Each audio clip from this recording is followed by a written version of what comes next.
Good morning, ladies and gentlemen. Thank you very much for your kind of introduction, Professor Ganguly. And it is of my great honor to join this wonderful symposium, and I'm very happy to meet you, everybody here. And also I would like to say many thanks to all the board members and the person related to organizing this symposium. So today, I would like to show some benefits of probiotics, focusing on the elderly, because the elderly is very susceptible to some various diseases due to some disorders of the body.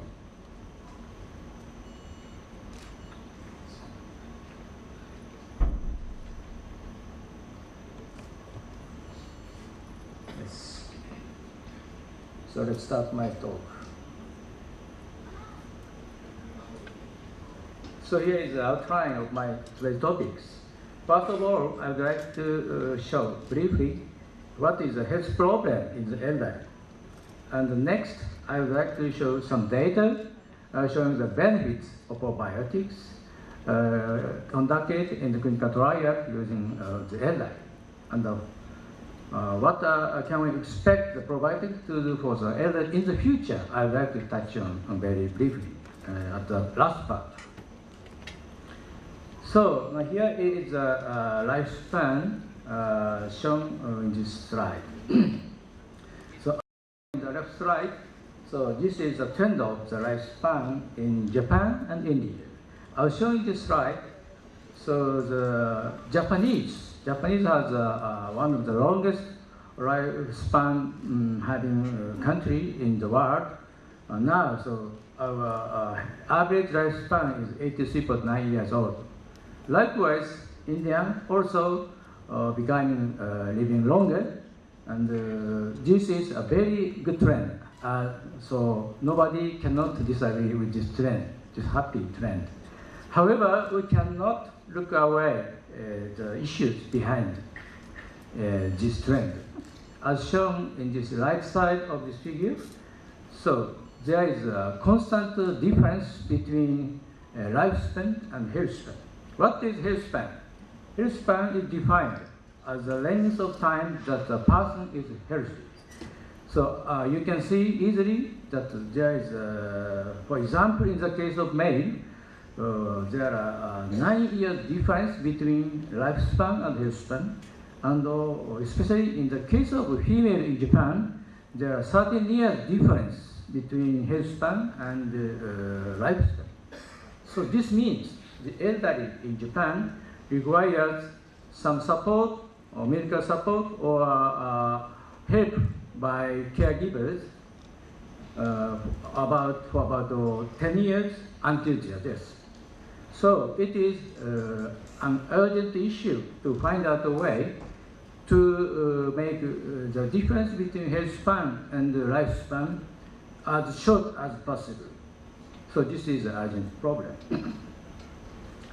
So anyway, so what will happen in the elderly? So this is age-related phenotypes and diseases associated with different aging hallmarks. As shown in the left side of the slide, so many things at molecular level and cellular level happens in the elderly, and some change may cause the disorders associated in the elderly, as shown in the right side of this slide.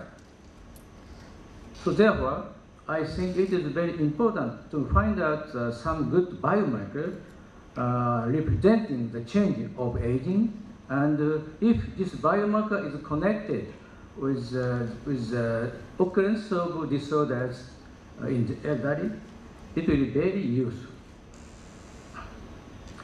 So to find out such a biomarker showing the change of elderly, it is very helpful to compare what happened in the young person and the elderly. This study is an observation study so the participants of the study were many persons and their age are very variable. the age of the participants from 45 years old and the oldest, 115 years old, namely so centenarian. And the authors surveyed there are many characteristics, including hematopoiesis, immune markers, liver and kidney functions, metabolism, and so on and so on. And they analyzed the relationship between these biomarkers and the successful aging. As a result, as shown in the left side, so if the person with the lower inflammatory markers, they can live longer compared with the person who has a higher inflammation level. So therefore, their conclusion is inflammation is an important driver of aging.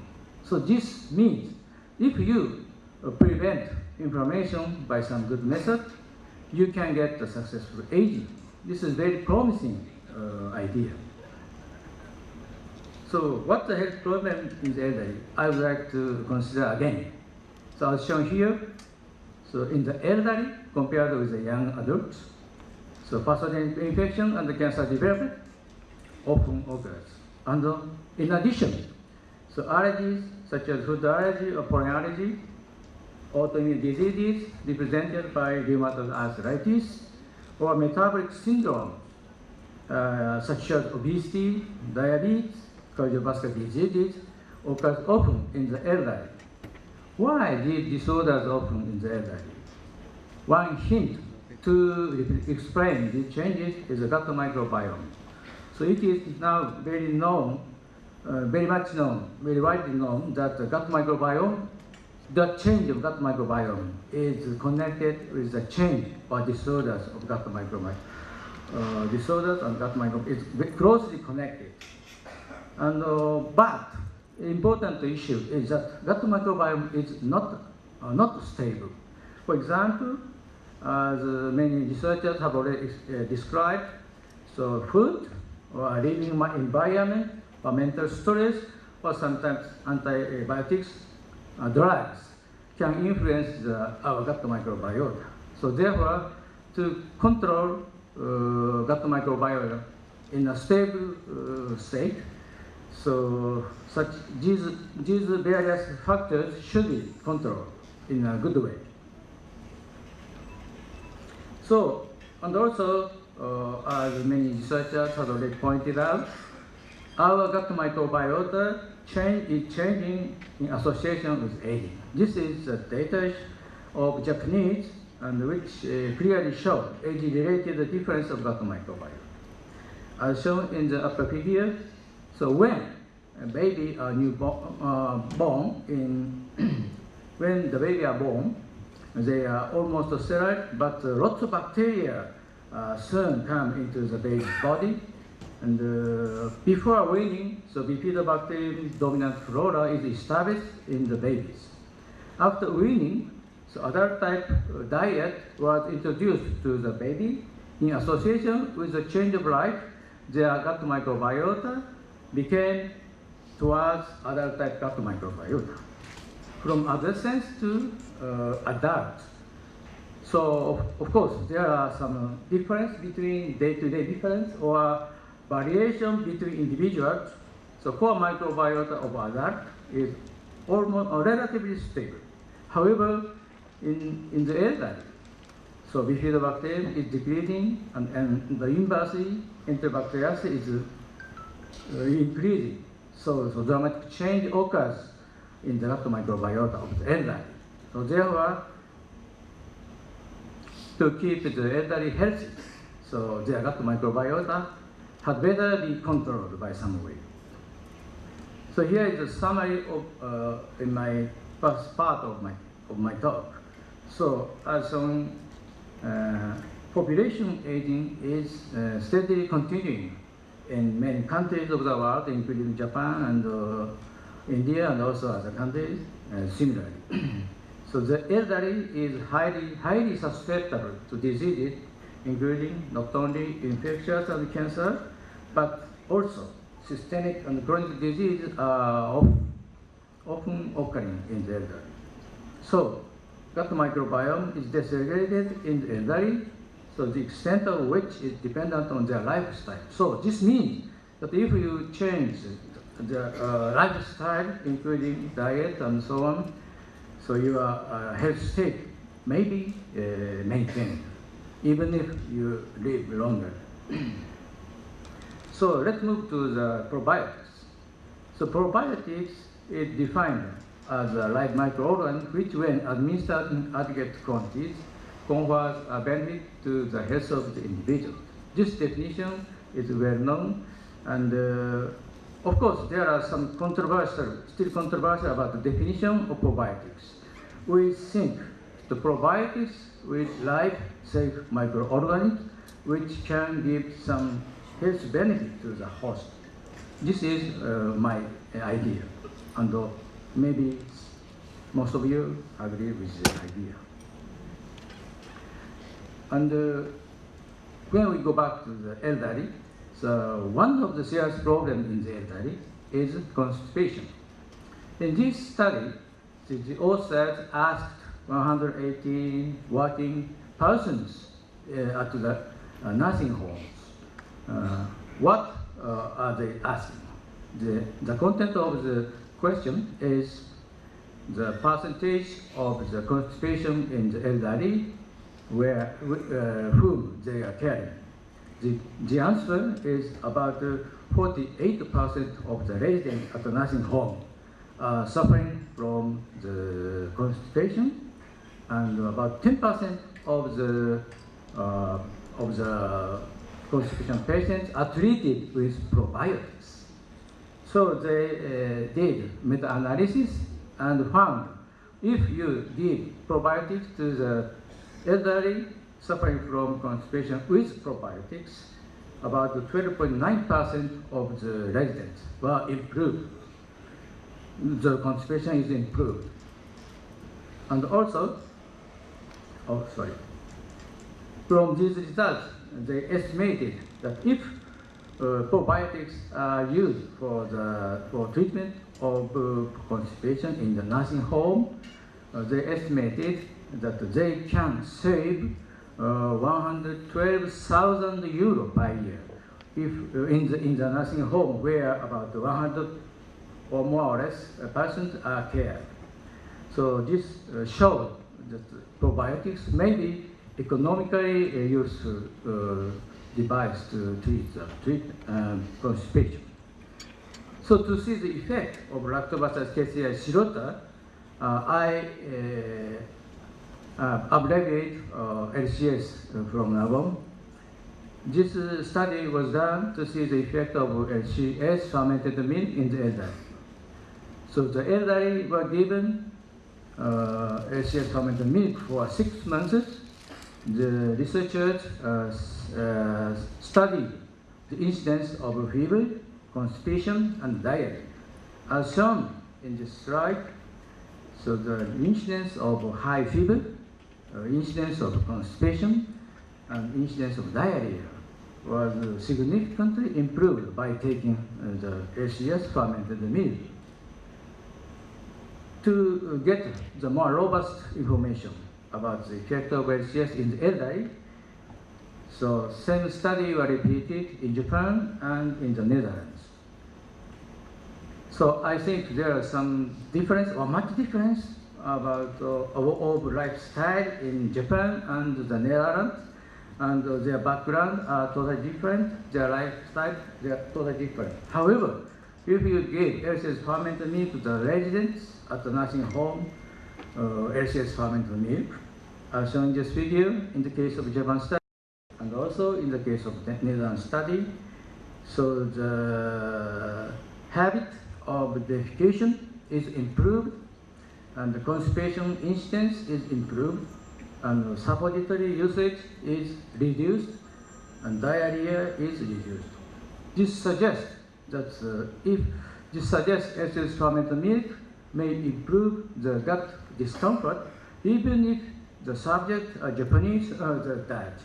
So, namely, of course, we know that there are many differences of gut microbiota and lifestyle between Japanese and Dutch people, but HGS fermented milk may have some similar effects in the case of, in terms of the gut discomfort. So, based on this data, we think the lactobacillus shirota HGS is a good probiotics because they survive in the gut lumen and they recovered alive from the feces. This means that they are active in the intestine, and also HGS normalizes the altered gut microbiota and improves the bowel movement, as is shown in the improvement of the constipation and the diarrhea. And also, HGS decreases the production of noxious substances such as paracurazole or mutadine generated by gut bacteria and allows their clearance. Taken together, these data support or guarantees HGS is a good probiotics and very helpful for our health. But we would like to know what happened in clinical settings by taking HGS fermented milk in the elderly. So as shown here, this is studies showing the effect of HGS in the elderly against the infectious diseases.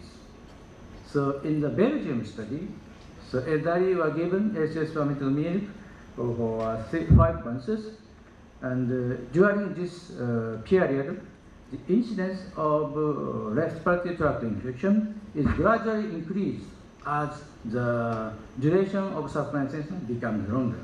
However, this data is very beautiful. However, the difference is not statistically significant. In both Japanese studies shown in the center and the right side, so the incidence of URTI was not different between HGS and the control group. However, the severity of respiratory tract infection was significantly improved by taking HGS fermented milk.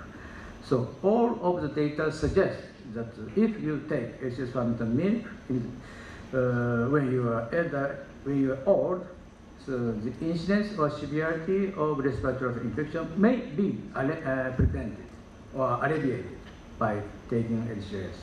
This is the happy data.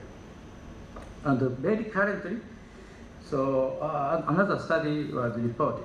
In this study, the elderly suffering from single rib fracture were enrolled and asked to take HGS fermented milk for 1 month. After the rib fracture, so the researchers checked the incidence of pneumonia and lung function. As a result, they found the HGS fermented milk supplementation reduced the risk of pneumonia function, pneumonia and lung function. So this is clearly showing the effect, beneficial effect of HGS again in the elderly, even if they have some burden in the body. And also, so infection is a very serious problem in the elderly, but another serious problem is hypertension in the elderly.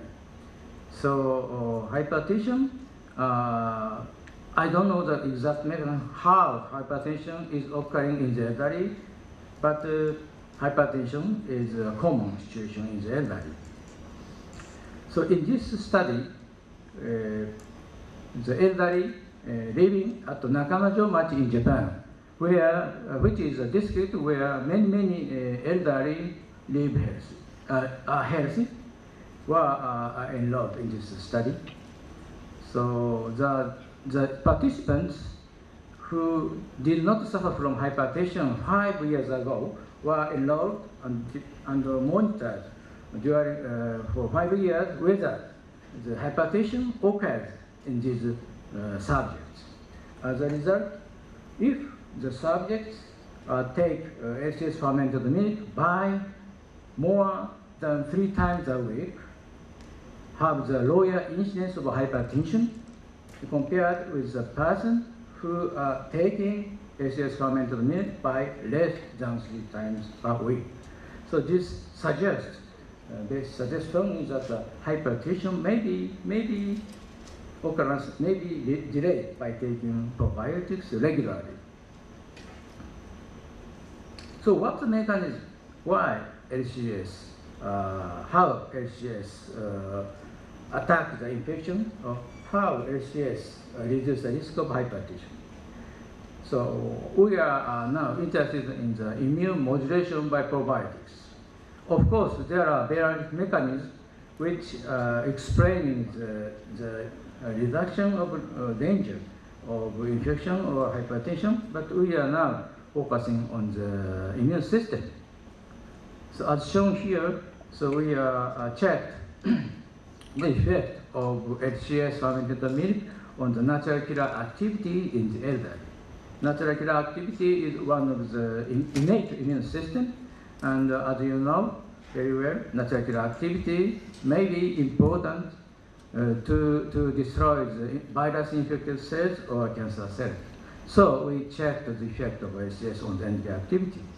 As shown here, so before giving HCS fermented milk or placebo, their NK activity was comparable. However, if you gave HCS fermented milk in the elderly for 4 weeks, so their NK activity was enhanced, significantly enhanced compared with the placebo group. And also, we are interested what happened in the adaptive immune system.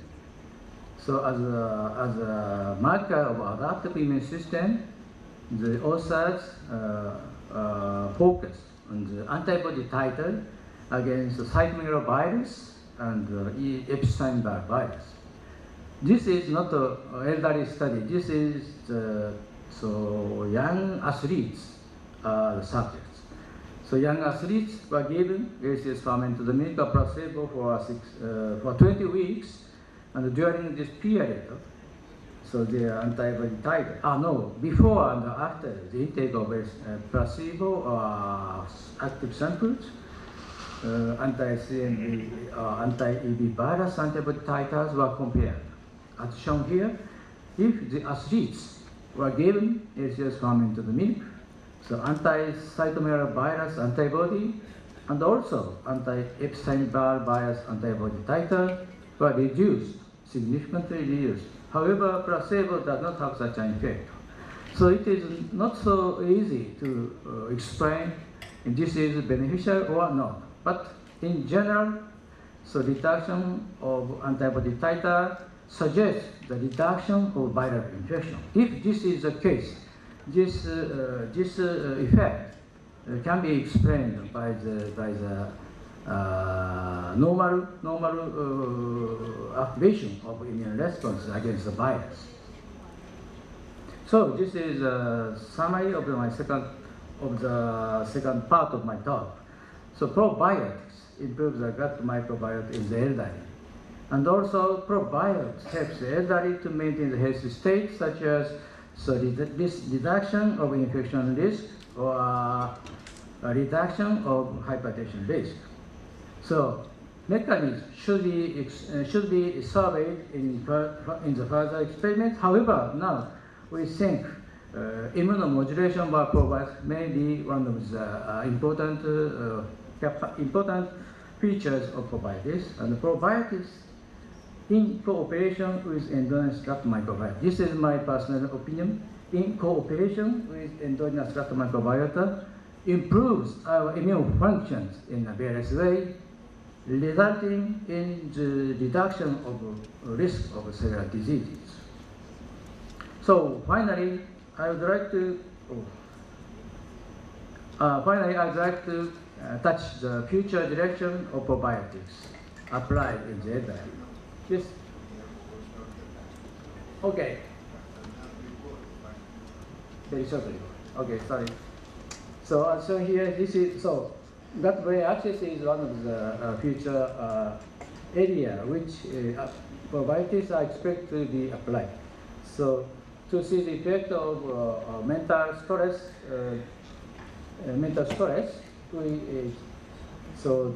this research was done. In this research, so medical students were enrolled to the study, and they were given HCS fermented milk or placebo, and they are waiting for the standardized examination. So I mean, they are under the stress. So therefore, they are very vulnerable to infectious disease such as cold or gastrointestinal infection. As shown here, if they take excess fermented milk, their disease symptoms are improved. This is just a hint to consider whether LCS has some impact to our nervous system and so on. So anyway, thank you very much. I would like to finish my talk by expressing acknowledgments by shown here. So these studies, our studies are supported by many researchers shown here, and I cannot describe how great their contribution is, but I like so many thanks, and thank you very much for your attention.